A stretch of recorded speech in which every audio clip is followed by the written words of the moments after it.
In 1662, a Portuguese princess brought England extraordinary gifts. The bustling port of Tangier, the distant city of Bombay, and a delicate ritual that would one day define a nation: afternoon tea. Yet what Catherine of Braganza received in return was humiliation, repeated miscarriages, and a court that mocked her as a useless queen.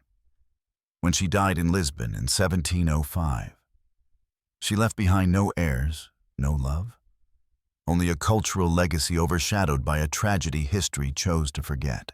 The story of Catherine of Braganza begins not with peace, but with fire. She was born in November 1638 in Vila Viçosa, a quiet Portuguese town surrounded by orchards and whitewashed houses. Yet the world around her was anything but calm. Only 3 years earlier, her father, John of Braganza, had risen against the Spanish crown. He had declared Portugal independent after 60 years of foreign rule. Catherine was the daughter of rebellion, a child born to symbolize the fragile hope of a kingdom. Her earliest memories were shaped by the echo of conflict. Cannons thundered in the distance. Soldiers marched across the countryside. The shadow of Spain still loomed, threatening to reclaim what it had lost. Catherine's cradle was rocked not just by her nursemaids, but by the tremors of a nation struggling to breathe free. Her mother, Luisa de Guzman, was a Spanish noblewoman who had crossed into Portugal by marriage, but never abandoned her sharp Castilian pride. She was formidable, intelligent, and politically shrewd. From her, Catherine inherited a sense of dignity that would one day become her shield. Better to be queen for one day than lady for a lifetime, Luisa once told her children. It was not merely advice. It was a prophecy. Catherine grew up in the royal palace of Vila Viçosa, surrounded by tapestries and saints' icons, yet also by constant reminders of danger.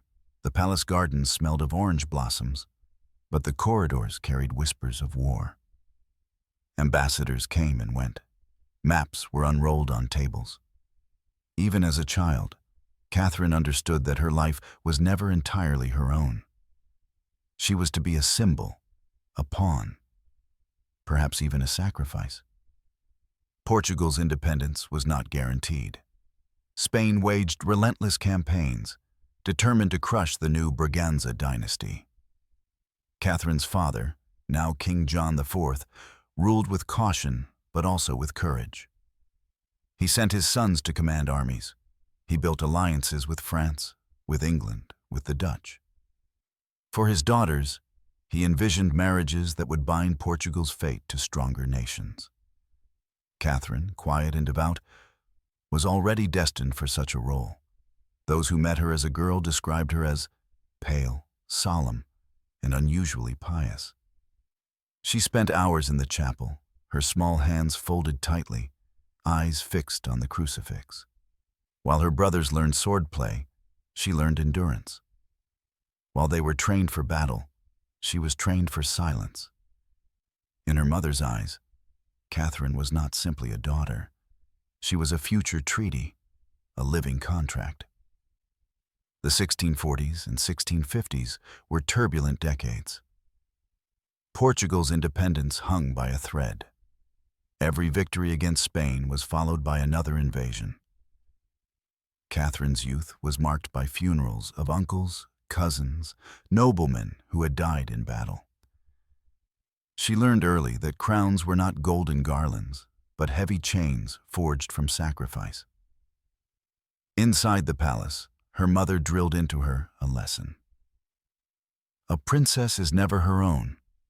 She belongs to her dynasty, to her people, to the fragile balance of kingdoms. Catherine listened. She absorbed the lesson with the quiet obedience of a child who knew no other world. Yet behind her silence, there was also longing. She read devotional texts, but also poems. She dreamed of gardens, of music, of perhaps a life where she might be loved not as a symbol, but as a woman. That life never came. By the 1650s, as Catherine reached her teenage years, Portugal sought desperately to secure its fragile independence with foreign support. England, rising again under the restored Stuart monarchy, became the most promising ally. A marriage was proposed. Catherine's name was whispered across courts she had never seen. She would marry Charles, son of the executed Charles I, the newly restored King of England, Scotland, and Ireland. For Portugal, this was salvation. For England, it was opportunity. The dowry offered was immense. Bombay in India, Tangier in North Africa, and a mountain of Portuguese gold. For Catherine, it was exile. But she did not resist. She had been raised to obey, to submit to the destiny carved for her before she could speak. Her mother's words echoed, "Better to be queen for one day." Catherine was told she would be Queen of England, a land of power and splendor. Yet deep inside she may have sensed the truth. Queenship often meant loneliness, sacrifice, and loss. In the spring of 1662, as preparations for her departure began, Catherine walked through the palace gardens of Lisbon. The orange blossoms were fragrant, the fountains murmured softly, and the sea wind carried the smell of salt. She lingered there, knowing she might never see this place again. The child who had grown up under the weight of cannons was now to leave her homeland forever. When her ship set sail for England, Catherine of Braganza was 23 years old. She carried with her a dowry that would change empires, a faith that would isolate her, and a hope that would be crushed. Behind her, Portugal celebrated its strengthened independence. Ahead of her lay a foreign court, a husband she had never met, and a tragedy that history would bury beneath the gentle image of tea leaves steeping in porcelain cups. Marriage, for Catherine, was never about love. It was about maps, treaties, and cannons. In 1662, when her name was sealed to that of King Charles II of England, the union was celebrated not as a romance, but as a bargain. Portugal, after 2 decades of war with Spain, still trembled on uncertain ground. Its independence was recognized, yes, but never guaranteed. Spanish troops lingered on the border. The threat of invasion was constant. A powerful ally was needed. England, newly restored after the collapse of Cromwell's Commonwealth, was eager for influence abroad. The two nations saw in each other salvation, but in the middle of it all stood Catherine, silent and dutiful. Her dowry was astonishing. Few royal marriages in history had ever been secured by such treasures. Bombay, a gateway to the riches of India. Tangier, a stronghold at the mouth of the Mediterranean. Alongside them, £500,000 in silver, a fortune beyond imagination. To England, these gifts were the seeds of empire. To Portugal, they were the price of survival. To Catherine, they were the chains that bound her life to a foreign crown. The English court rejoiced at the alliance. Diplomats praised its brilliance. Merchants dreamed of fortunes. Generals spoke of naval bases and new horizons. But among the whispers of strategy, Catherine's own voice was absent. She was no bride preparing for her beloved. She was cargo being shipped overseas. Her journey began in Lisbon with a fleet of ships that glittered like an armada. The Portuguese court dressed her in silks, jewels, and prayers. Cannons thundered in farewell. Crowds cheered, though some wept. For many, she was more than a princess. She was the embodiment of their independence. Her marriage was the assurance that Spain would not return. Yet Catherine herself, behind the jewels and the veil, felt the weight of a life being traded away. The voyage was long and uneasy. Storms lashed the Atlantic. The princess, frail in health and prone to seasickness, endured it with prayer. She spent hours in her cabin with rosary beads in her hand, whispering verses. Outside, sailors muttered about omens and tempests. The crossing itself seemed to foreshadow what her life in England would be: turbulent, uncertain, and cold. When at last she reached Portsmouth, England prepared its welcome. The air was damp and gray. The buildings, dark with soot, looked nothing like the bright palaces of Lisbon. Catherine stepped ashore wrapped in heavy fabrics, her face pale but composed. Crowds gathered, curious to see this foreign queen. Many stared not at her jewels, but at her crucifix, a symbol of her Catholic faith, one that would soon make her a target of suspicion. Charles II, the husband she had never met, was waiting. He was 32 years old, tall, dark-haired, with a charm that had already earned him the nickname, the Merry Monarch. He smiled, he flattered, he kissed her hand, but Catherine could see in his eyes a restlessness, a distance. He had been restored to the throne after years of exile and civil war. He had lived in France, in the Spanish Netherlands, in the Dutch Republic. He had tasted freedom, women, wine, and laughter. Now, marriage to a solemn Portuguese princess was merely one more duty. Less a bond of hearts, more a line on a treaty. Their wedding was simple yet symbolic. It took place in Portsmouth, in a modest ceremony, because the Anglican and Catholic factions at court could not agree on the proper ritual. In fact, 2 ceremonies were held, one in secret for Catherine's Catholic faith, one in public for England's Anglican conscience. Even from the first day, their union was divided. Catherine entered Whitehall Palace soon after, a place of grandeur and shadows. Its vast halls echoed with music and gossip, its chambers filled with courtiers who measured her with sharp eyes. She was foreign, she was Catholic, she was serious where they were merry. They whispered behind her back, mocking her accent, her manners, even her clothes. She was compared unfavorably to the English mistresses who surrounded the king. But Catherine carried herself with quiet dignity. She dressed modestly. She prayed fervently. She sought to fulfill her role as queen with devotion. In her heart, she may have still hoped that Charles would see her not just as a dowry, not just as a foreign pawn, but as a wife. That hope was quickly shattered. Charles made no effort to hide his affairs. His mistress, Barbara Villiers, paraded openly at court, even while Catherine was present. The courtiers bowed to Barbara as if she were queen herself. Catherine, humiliated but powerless, endured it in silence. Her marriage, which had been forged as a political triumph, revealed itself in private as a personal tragedy. Letters from the time describe Catherine's tears, her prayers, her struggle to maintain composure. She was mocked for her inability to speak fluent English, for her piety, for her foreign ways. She had brought England Bombay and Tangier, but what she received in return was loneliness. In Lisbon, her family celebrated the alliance. In London, merchants and generals counted profits. But Catherine herself lived each day as a stranger in her own palace. A bride transformed into a bargaining chip, a queen whose crown weighed heavier than chains. History remembers her as the woman who brought tea to England.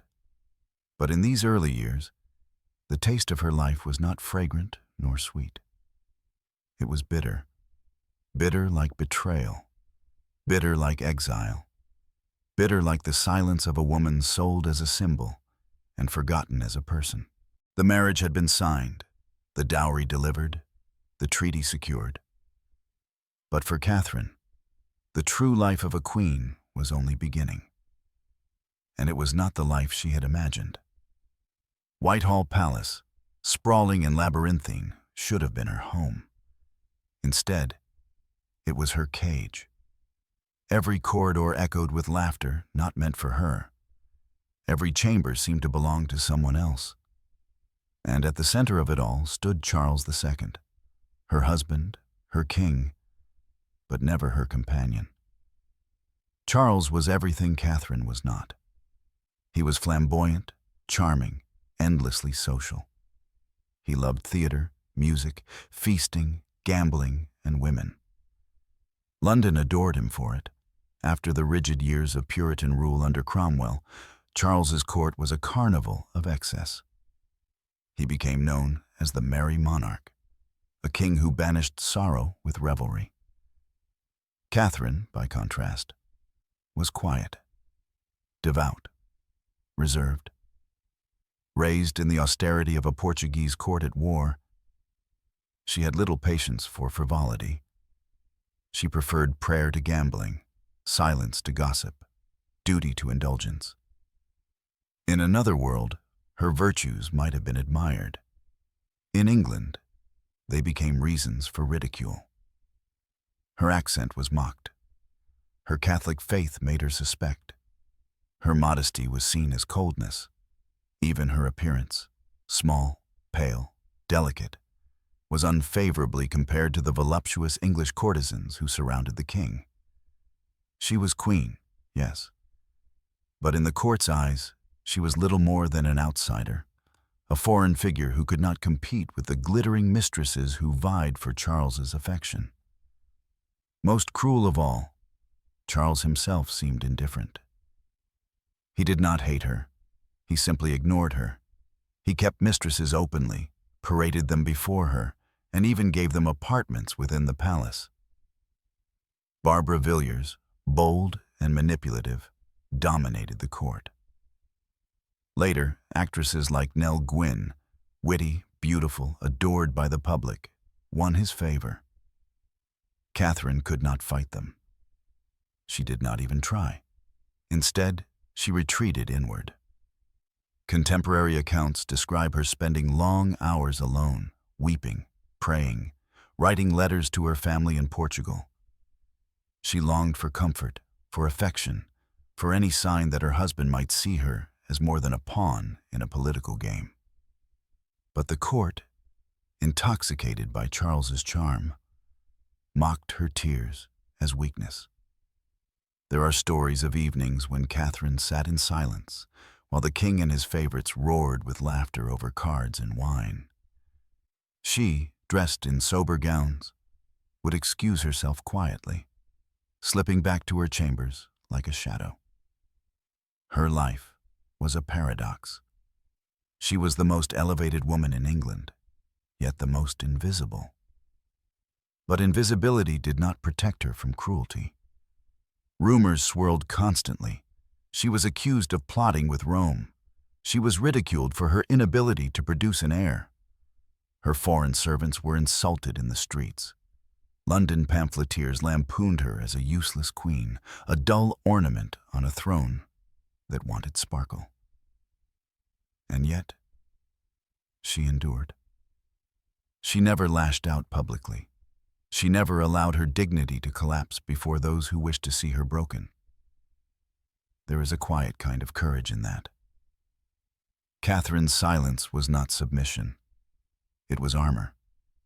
But silence has a price. It isolates. It swallows a person whole. And as the years passed, Catherine sank deeper into loneliness. One episode reveals her heartbreak. In the early years of their marriage, Catherine attempted to dance at court festivities. She wanted to join, to bridge the gap between herself and the world that excluded her. But she was mocked. Her steps were awkward, her style too stiff, her demeanor too foreign. After that night, she never danced again. It was as though one small humiliation had extinguished a final flame of hope. Her letters to Portugal show another Catherine, affectionate, tender, longing for family. She wrote of her trials, of her desire for children, of her devotion to her mother and brothers. In those words, she was not the forgotten Queen of England, but simply a daughter and sister. Yet even those letters were tinged with resignation. She seemed to know her fate. She was to live beside a king without ever truly living with him. Charles, for all his neglect, did occasionally show her courtesy. He defended her when enemies in Parliament called for her removal. He refused to annul their marriage, though some urged him to seek another wife who might provide heirs. In his way, he protected her, but he never loved her. And Catherine, despite everything, remained loyal. She prayed for him. She stood by him through political storms. She never abandoned her role as queen, even when it cost her happiness.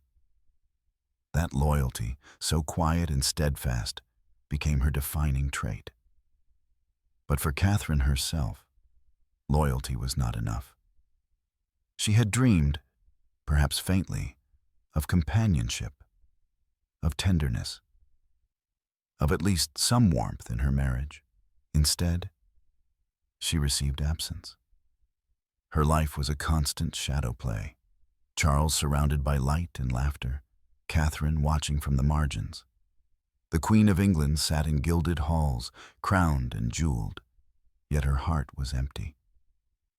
She was a wife in name, but in truth she was a widow, widowed not by death, but by neglect. And neglect, slowly, is its own kind of death. By the mid-1660s, Catherine of Braganza was already living her tragedy. She was young, she was queen, she was rich, yet she was also forgotten. Forgotten by her husband, forgotten by her court, forgotten by the very country she had bound herself to save. The foreign princess who had brought England Tangier and Bombay had found herself repaid not with gratitude, not with love, but with silence. And silence, more than hatred, was the cruelest gift of all. For a queen, the most sacred duty was simple: to give birth. For Catherine, it became the cruelest curse of all. Soon after her marriage to Charles II, whispers began. Courtiers watched her closely, eager for signs of pregnancy. Each smile, each faintness, each absence from a feast, all were interpreted as hope.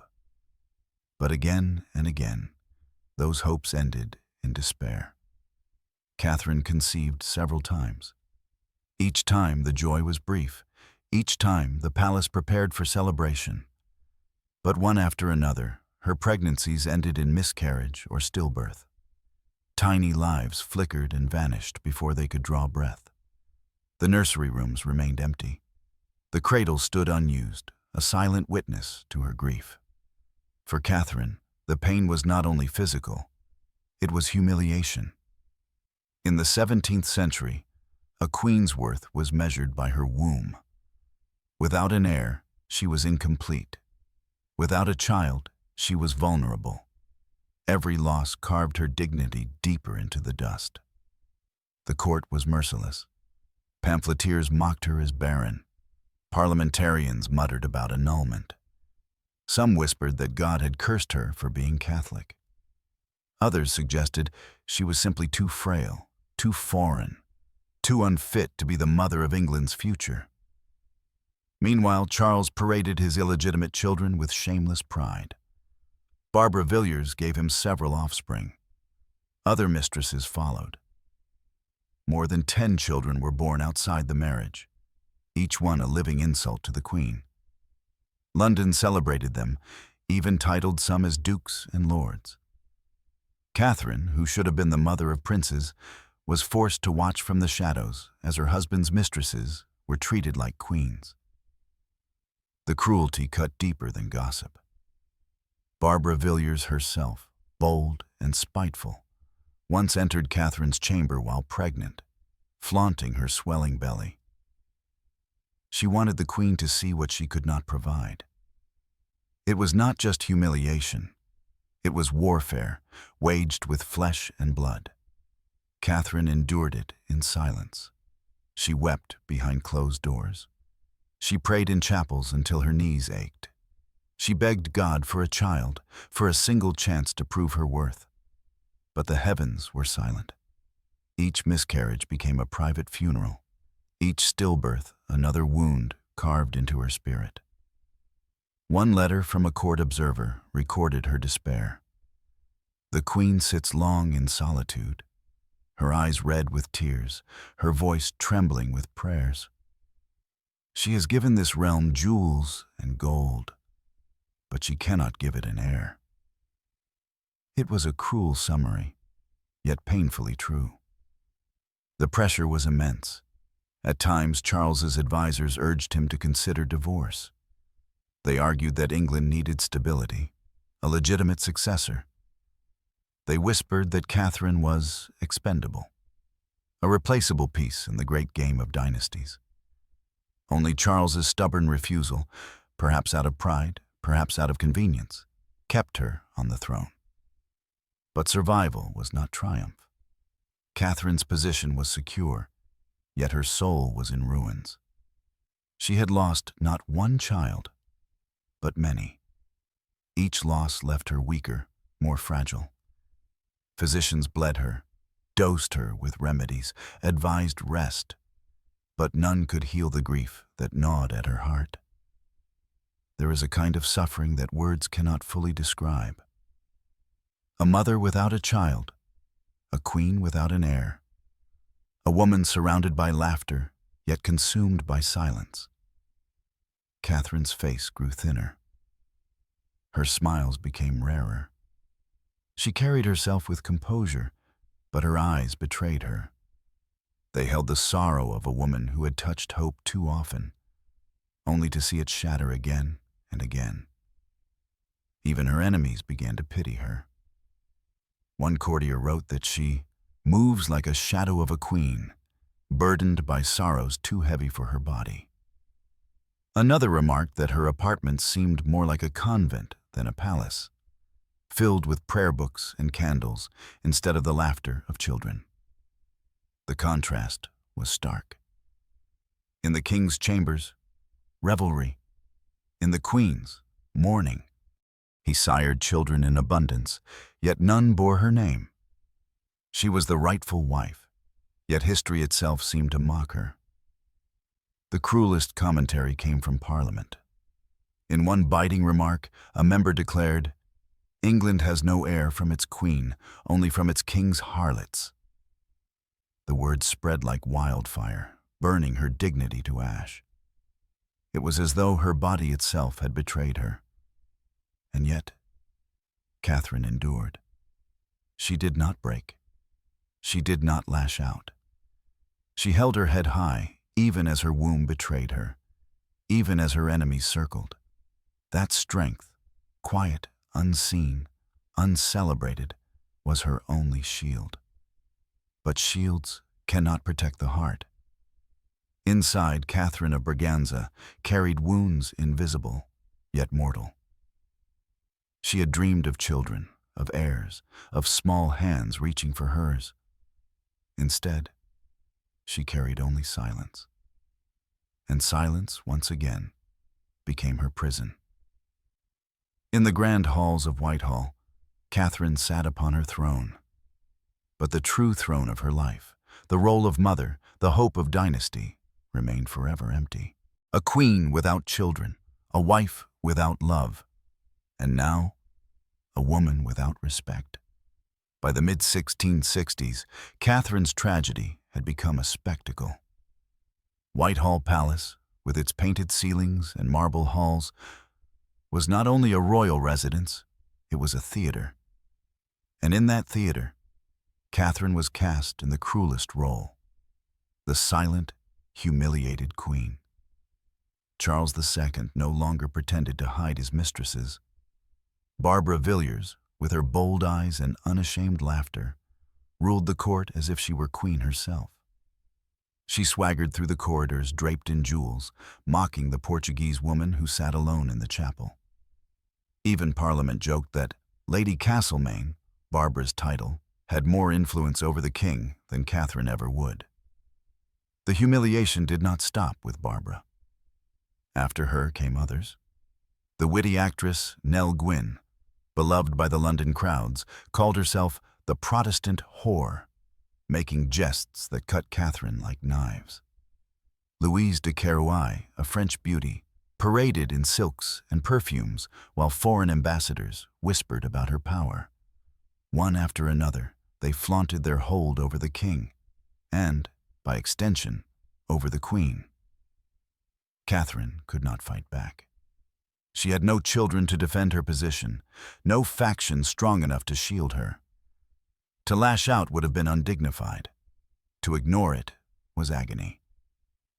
She chose the latter, clinging to silence as her armor. Yet that silence only fed the cruelty. The court grew bold, daring, ruthless. There were moments of open mockery. At banquets, Charles would sit between Catherine and Barbara, raising his glass to the mistress while leaving his wife in shadow. Courtiers laughed. Musicians played. The queen remained still, her face pale but composed.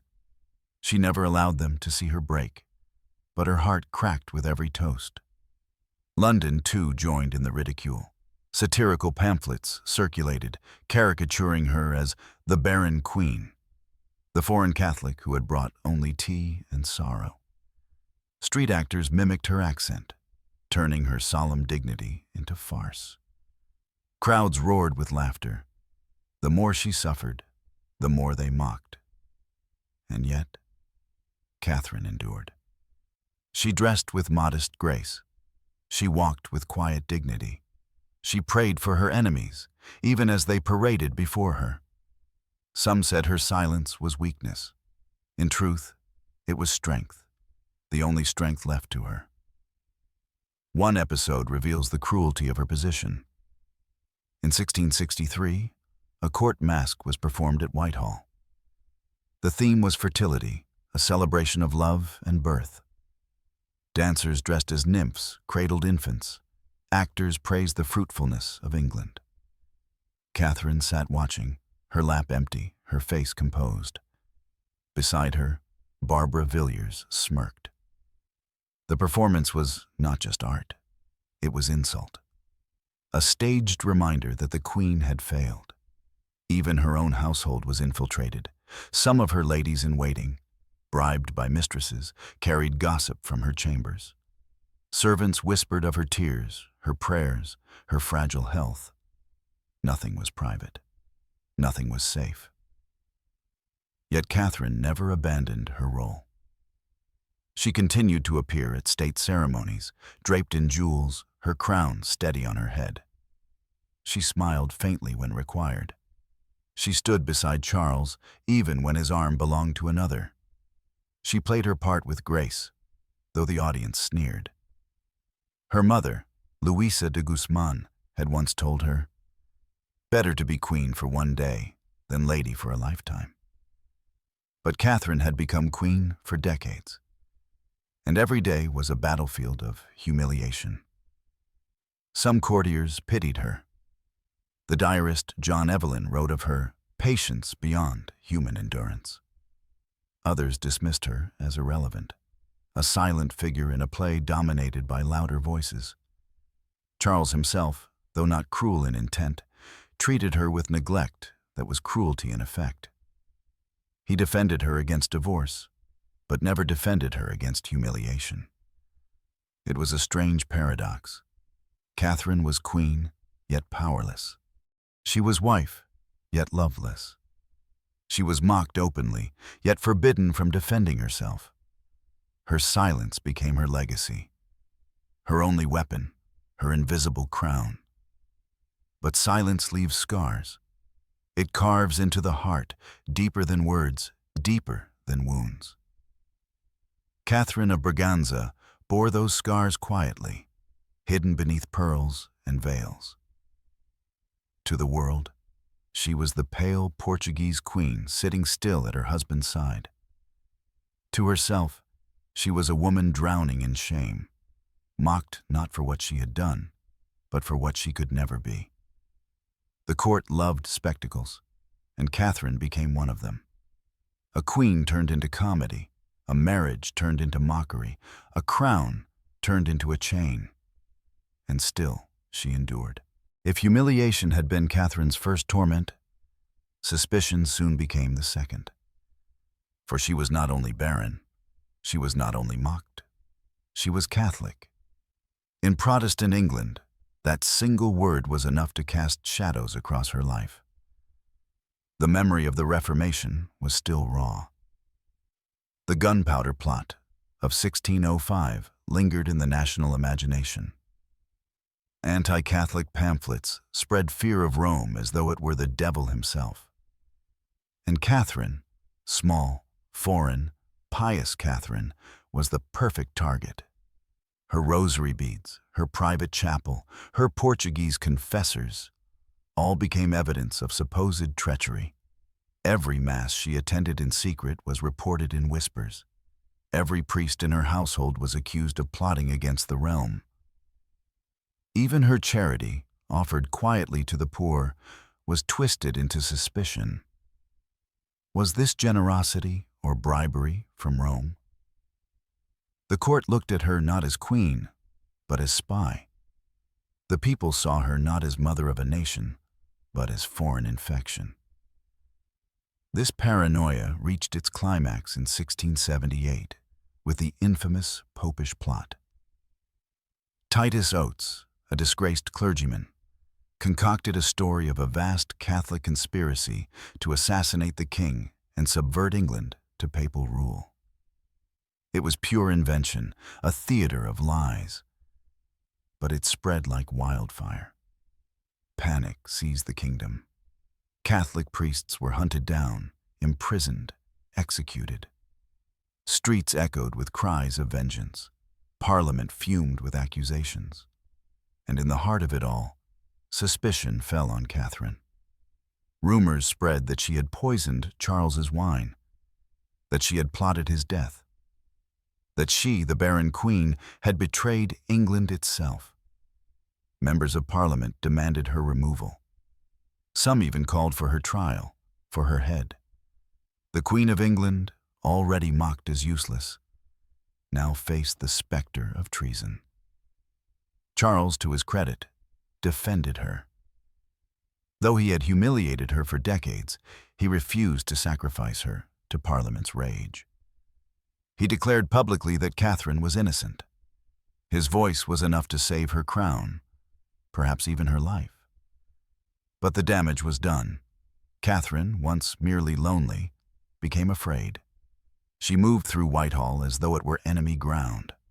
Her confessor was expelled. Her household was scrutinized. Every glance, every word was weighed with suspicion. She was trapped not only in humiliation, but in fear. For years the shadow lingered. Even after the hysteria of the Popish Plot faded, Catherine remained under watch. Her Catholicism made her suspect in every crisis. If the king fell ill, she was blamed. If Parliament grew restless, she was accused. Her very identity had become a weapon against her. And still, she endured. She endured the whispers that her chambers concealed Jesuit agents. She endured the venom of pamphleteers who painted her as England's curse. She endured the cold stares of courtiers who bowed before her, but prayed for her fall. Through it all, Catherine turned inward. Prayer became not just devotion, but survival. Each day she retreated into her chapel, her lips murmuring Latin verses while the kingdom beyond her doors muttered words of hate. To her enemies, silence looked like guilt.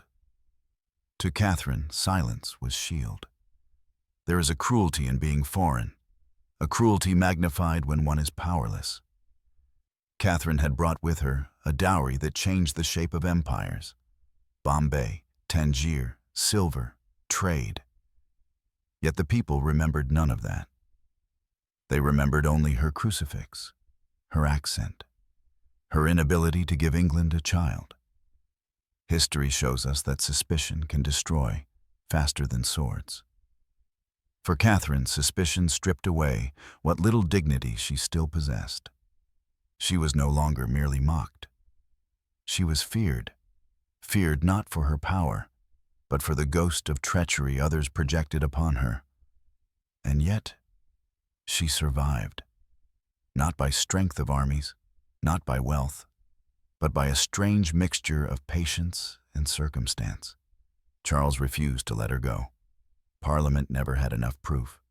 The hysteria eventually burned itself out. But Catherine herself was changed. She was no longer simply the forgotten queen. She was the accused queen, the shadowed queen, the queen who lived each day under the gaze of suspicion. For her, England was never home. It was a stage of humiliation, a tribunal of suspicion, a land that demanded loyalty while giving none in return.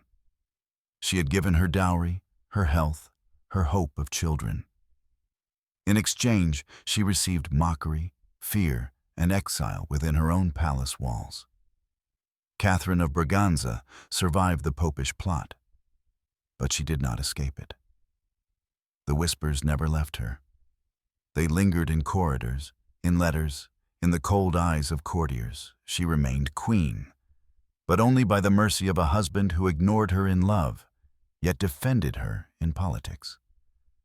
And so Catherine endured, once more, with silence and the silence of humiliation, the silence of suspicion, the silence of a woman who could not fight and yet refused to fall.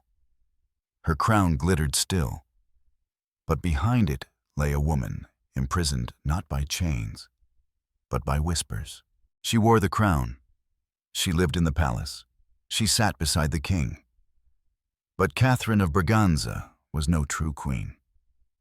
By the late 1670s, the truth was undeniable. She had no children, no heirs, no political power.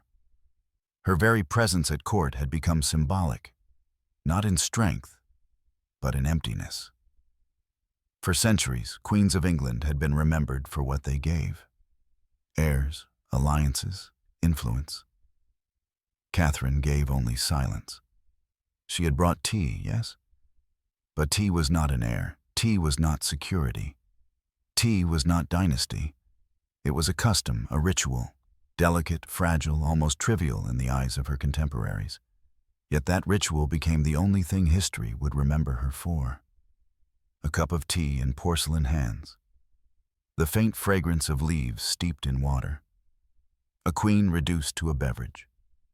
Meanwhile, Charles II's illegitimate children flourished. The king acknowledged them openly, ennobled them, gave them titles. The Dukes of Monmouth, Grafton, St. Albans, all born from women who mocked Catherine's very existence. They became living reminders of her failure. Each time they entered court, richly dressed and celebrated, Catherine's wound deepened. The irony was unbearable. The crown had heirs, but not through the queen. The courtiers laughed. Pamphleteers sharpened their words. "A kingdom full of bastards," one wrote, "but no child from the queen's womb." Catherine still endured. She clung to her dignity as if it were her last possession. She appeared in ceremonies. She held processions. She walked with her head high, her face unreadable. Yet behind closed doors, she was a woman crushed. Her prayers grew longer, her smiles shorter. There is a loneliness sharper than exile. It is the loneliness of being surrounded by people who look through you, not at you. Catherine lived that every day. The bustling palace halls, filled with music and politics, might as well have been deserts. Even her one small victory, tea, was misunderstood. She had introduced it from Portugal, where it had already become fashionable among the elite. She drank it daily, savoring its calm ritual. Soon, the English court imitated her. Within decades, it spread across the nation. Tea became England's drink, a cultural revolution born from Catherine's quiet influence. But in her own lifetime, no one credited her. They mocked her foreign taste. They sneered at her devotion to that bitter foreign brew. To them, it was just another eccentricity of the useless queen. Only centuries later would her teacup be remembered as a symbol. What Catherine wanted was not tea, nor rituals, nor cultural memory. She wanted children. She wanted love. She wanted her name to live on in heirs, not in cups. But life had denied her all of that. In the 1680s, as her health began to weaken, she grew even more isolated. The king continued his affairs. The court continued its mockery. The nation continued its suspicion. Catherine remained, queen in name, widow in spirit. At times, she may have asked herself, what is a queen without power, without heirs, without respect? The answer, cruel as it was, lay in her own life. A queen without all these things was no queen at all. She was a figure on a throne, hollow as the crown upon her head. And yet, in her endurance, there was a strange kind of majesty. Catherine never abdicated her role. She never abandoned her dignity. She remained faithful to Charles, even when faithfulness brought her nothing. She carried her cross silently, like the saints she prayed to. It was not power that defined her, but suffering. And in that suffering, she became a different kind of queen, not one celebrated in her age, but one remembered in sorrow. She had once been a princess of Portugal, daughter of a victorious dynasty. She had once sailed across seas, bringing dowries that reshaped empires. She had once been hailed as salvation for two nations. And yet, in England, all of that had dissolved. What remained was only silence. What remained was only absence. What remained was a woman in jewels, sitting at a table, sipping tea. Her only gift, her only escape, her only crown. Catherine of Braganza was queen. But she was also not queen at all. She was a placeholder, a symbol, a name. A queen without heirs. A queen without love. A queen without a throne of her own. And as history marched forward, Catherine's place within it grew smaller, fainter, more fragile. She had given everything and received nothing. A queen without a kingdom in her heart. A queen without an heir in her arms. A queen, yes, but a queen without a throne. In 1685, the merry monarch was dead. Charles II, Catherine's husband, her tormentor, her defender, her absent companion, breathed his last after a sudden illness. For Catherine, his death was both release and exile. She had no children to bind her to England, no allies strong enough to keep her at court, no reason to remain in a kingdom that had never accepted her. And so she returned home, to Portugal, to Lisbon, to the land of her birth. But she did not return as the young princess who had once left its shores. She came back as a widow, a queen in name only, a woman scarred by humiliation, suspicion, and loss. Lisbon received her with honor. She was the daughter of John IV, sister to kings, Queen Dowager of England. Bells rang, processions marched, nobles bowed. On the surface, it seemed a triumphal homecoming. But Catherine herself was hollow. Behind the ceremony stood a woman who had carried too much grief across the sea. Her residence in Lisbon was quieter than Whitehall, but no less lonely. She lived partly in the royal palace, partly in convent-like chambers, surrounded by ladies and confessors. Her days followed a pattern of devotion: Mass in the morning, prayers in the afternoon, charity in the evening. She gave money to hospitals, to convents, to the poor.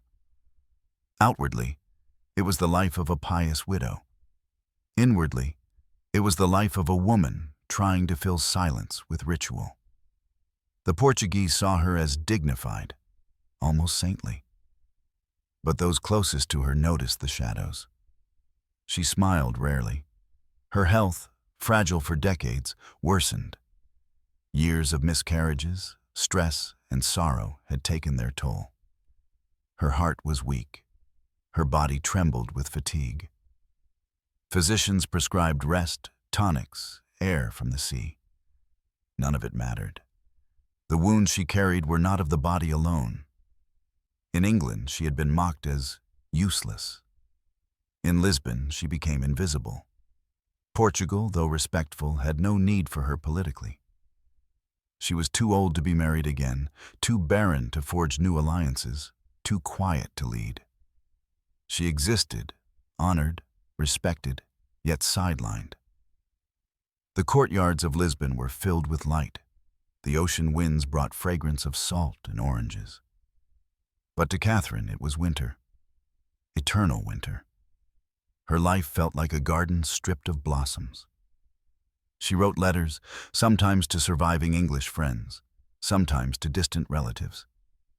They reveal a woman resigned, yet still longing. She wrote of her days of prayer, of her charities, of her failing health. She mentioned Charles rarely, but when she did, her tone was not bitter. It was weary, almost forgiving. Perhaps in her solitude, she found a strange kind of peace. She had no more mistresses to rival, no more courtiers to mock her, no more parliament to threaten her. The battles of England were over. Yet peace can feel like emptiness, and emptiness, stretched across 20 years, can weigh more than war.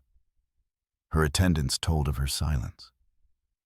Whole afternoons passed without a word from the Queen. She would sit near the window, staring at the Tagus River, her rosary turning slowly in her fingers. Ships came and went. The world moved. Catherine remained. The once young princess who had sailed away with dreams of queenship was now an old woman drifting between memory and prayer. She had once been the hope of dynasties, the price of treaties, the vessel of empires. Now, she was only Catherine, alone, unremembered in the palace that had once cheered her departure. Her faith was her final refuge. She commissioned chapels, she endowed convents. She confessed often, seeking absolution not for great sins, but perhaps for private doubts. Did she wonder if her life had been wasted? Did she question why God had denied her children love, legacy? Or did she accept it as a cross meant to be carried, heavy but holy? History cannot tell. What we do know is this. In her final decades, Catherine of Braganza was neither hated nor mocked, but forgotten. And forgetfulness is its own kind of cruelty. The winters of Lisbon were mild compared to England. The sun still shone, the air still smelled of sea. Yet for Catherine, every day was a winter day. Cold, silent, endless. When visitors came, they found her gracious but subdued. When celebrations occurred, she appeared jeweled and robed, but her eyes seemed distant. She lived, but without life. She reigned, but only in memory. Catherine of Braganza, Queen of England, consort of Charles II, daughter of Portugal, reduced to an old widow in a quiet palace. Her story had begun with cannons and treaties. It was ending with silence and prayer. And still, she endured. December 31st, 1705. Lisbon was cold, the streets damp with winter rain. Inside the convent palace of São Vicente de Fora, Catherine of Braganza lay dying. She was 67 years old. She had been a queen, a consort, a widow. But in her final hours, she was simply a woman, frail and worn, surrounded not by heirs or courtiers, but by nuns and a few loyal attendants. Her body had carried too many sorrows. The miscarriages, the endless humiliation, the years of neglect, all had left scars. Physicians had long warned of her weak heart. Now it faltered, each beat slower than the last. Her breath came shallow, her face pale against the pillows. There was no Charles to hold her hand, no children to whisper words of comfort. No court to mourn, only the soft murmur of prayers, the flicker of candles, and the echo of silence. The irony was cruel. She had once brought England treasures beyond measure. Bombay, Tangier, gold. She had once been the promise of alliance, the embodiment of Portugal's independence. She had once sat beside a king at the center of Europe's stage. And yet, she would leave this world almost alone. Those who were present spoke of her composure, even at the threshold of death. Catherine remained dignified. She clasped a crucifix, her lips moving faintly in prayer. Perhaps she prayed for forgiveness, perhaps for release, perhaps for the children she had never held. Her attendants wept quietly. A nun wiped her forehead. A priest whispered the final rites. Outside, Lisbon carried on. Merchants in the squares, sailors at the docks, bells tolling in the distance. Life continued, indifferent to the passing of a queen. When the end came, it was gentle. A final breath. A final silence. Catherine of Braganza was gone. The news spread quickly, but without grandeur. There was no great mourning in England, no flood of elegies, no public grief. She had left behind no heirs, no dynastic claim, no political faction to keep her memory alive. To England, she had been little more than a footnote. To Portugal, she was a queen dowager, remembered with respect, but not passion. Her funeral was modest. She was buried in the monastery of São Vicente de Fora, among the tombs of Portuguese royalty. The ceremony was solemn, dignified, but not grand. A handful of nobles attended, some clergy, a few loyal servants who had shared her solitude. There was no crowd, no nation in tears, no children in black veils mourning their mother, only silence. The absence of heirs was more than personal tragedy. It was political erasure.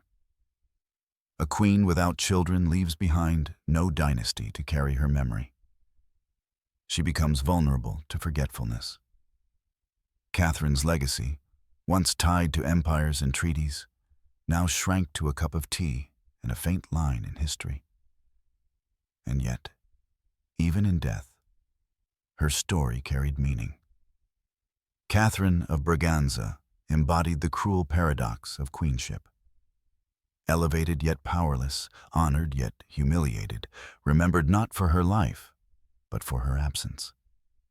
She had been mocked for what she lacked, rather than celebrated for what she endured. The nuns who kept vigil at her tomb later recalled her generosity. She had funded hospitals. She had cared for the poor. She had given her jewels to charity. Small acts, unnoticed by history, yet precious to those who received them.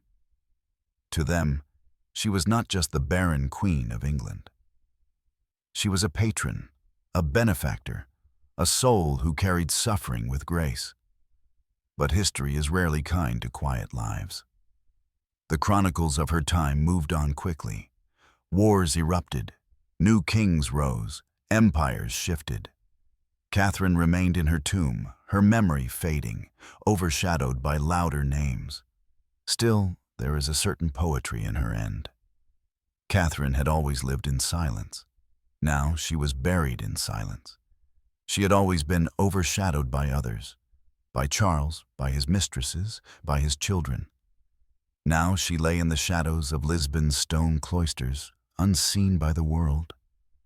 A queen without heirs, a queen without legacy, a queen who gave everything and received nothing.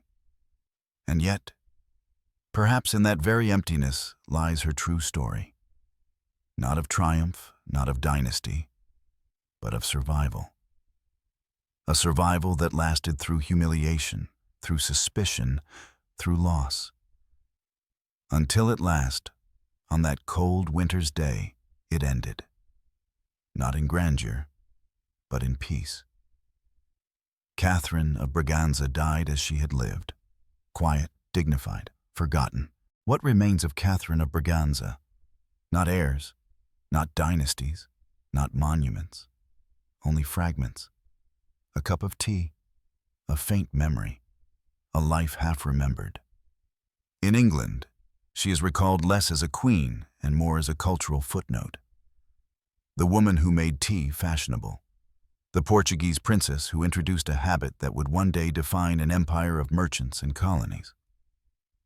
Afternoon tea, a ritual of refinement, is her quietest legacy. But what a cruel irony! That a life of sorrow, humiliation, and silence should be reduced to a sip of leaves in water. That a queen who endured betrayal and suspicion should be remembered only for a drink. History seldom records suffering. It prefers triumphs, victories, heirs. Catherine offered none of these, and so she was forgotten. Yet beneath the silence, her story matters. It speaks to the truth of queenship in the 17th century, a truth hidden behind crowns and jewels. That queens were not free, that their bodies were instruments of politics, that their value was measured in sons, and if they failed, they were cast aside, mocked, erased. Catherine embodies this cruelty. She gave England Bombay and Tangier, ports that would expand its empire. She gave wealth, trade, opportunity. But because she gave no heir, she was branded useless. Her worth was judged by absence, not by endurance. Her story also reminds us of the quiet strength of survival. She endured decades of humiliation. She endured miscarriages that would have broken most hearts. She endured the laughter of mistresses, the venom of Parliament, the suspicion of a kingdom. And through it all, she kept her dignity. Catherine's silence was not weakness. It was defiance. In a world that mocked her, she refused to scream. In a court that humiliated her, she refused to break. She chose composure, prayer, endurance. She bore her crown like a chain, yet never let it fall. There is a strange nobility in that, not the nobility of power, but of patience, not the nobility of triumph, but of tragedy. And perhaps this is why her story matters now. In her suffering, we see the hidden cost of monarchy, the women erased, the lives broken, the tragedies silenced. Behind every empire lies not just conquest, but sacrifice. And often, the sacrifice is borne by those whose names fade into shadows. Catherine of Braganza was one of them. A queen without heirs, a queen without power, a queen whose crown glittered, but whose life was dimmed. And yet, through tea, through memory, through history's quiet pages, she remains. Not as a heroine, not as a saint, but as a reminder that behind the glitter of monarchy lies the silence of suffering. That the cost of empire is often a woman's tears. She died in Lisbon. She was buried in São Vicente de Fora. Her tomb bears her name, but little more. No grand effigy, no dynastic glory, only stone, only dust, only silence. But silence can speak. It can whisper of lives erased. It can remind us of forgotten queens. Catherine of Braganza is one such whisper. Her story is fragile, but it survives. In teacups, in archives, in quiet retellings such as this. She is not remembered as she should have been, but she is remembered. And sometimes, memory, even faint, even broken, is enough to give dignity back to the forgotten.